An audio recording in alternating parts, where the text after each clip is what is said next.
Je vais vous parler d'un nouvel outil à disposition des communes qui souhaitent réglementer le développement des locations touristiques sur leur territoire. Il s'agit d'une autorisation préalable pour la transformation des locaux commerciaux vers l'hébergement hôtelier. La ville de Paris s'est récemment réjouie de la publication de l'article 55 de la loi Engagement et Proximité au journal officiel. Ce décret d'application précise une nouveauté qui est apparue en décembre 2019 dans le Code du tourisme. C'est-à-dire que la transformation de locaux commerciaux en hébergement hôtelier peut être soumise à autorisation préalable. De quoi parle-t-on?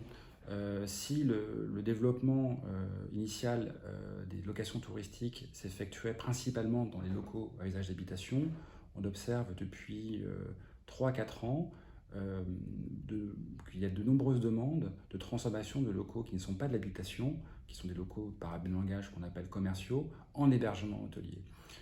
Rien que sur la ville de Paris, il y a eu à peu près 2000 demandes sur les 10 dernières années, et les 3 dernières années concentrent 90% en fait, des demandes. Ce sont des demandes qui sont concentrées sur quelques arrondissements et principalement sur les locaux situés en rez-de-chaussée. Cette tendance vient confirmer, malgré la crise sanitaire que nous connaissons, l'intérêt toujours très aigu des investisseurs vers les locations touristiques. En parallèle, le législateur a fait évoluer la réglementation des destinations de manière très récente en permettant aux opérateurs immobiliers de transformer des locaux sans autorisation. Donc c'est là qu'on comprend qu'il y a un problème, puisque les communes qui souhaitaient freiner la transformation de locaux commerciaux vers l'hébergement hôtelier se voient empêchées de bloquer ce type de projet. Un des objectifs poursuivis par la réforme de 2016 était en effet d'offrir plus de flexibilité aux opérateurs immobiliers dans le cas de transformation d'immeubles.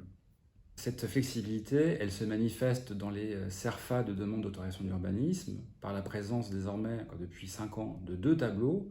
Un tableau pour les communes qui ont des PLU anciens, les PLU dits Grenelle, et un autre tableau pour les PLU qui sont plus récents, les PLU allurisés. Dans les PLU Grenelle, il y a les 9 destinations, dont hébergement hôtelier. Et pour mémoire, les locations touristiques, c'est la destination hébergement hôtelier.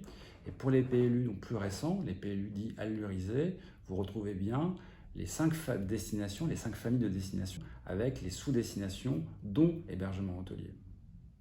Pour les PLU Grenelle, un porteur de projet qui souhaiterait transformer un local commercial ou artisanal en hébergement hôtelier est dans l'obligation de solliciter une autorisation d'urbanisme, soit une déclaration préalable, soit un permis de construire.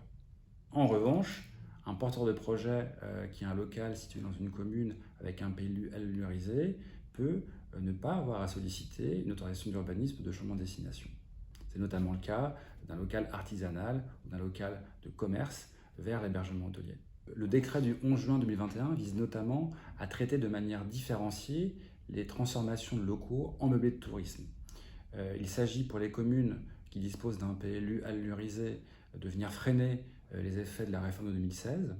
Et puis pour les communes qui ont un PLU plus ancien, un PLU Grenelle, il s'agit de doter les services instructeurs d'un motif fondé juridiquement pour refuser les transformations en meublés de tourisme.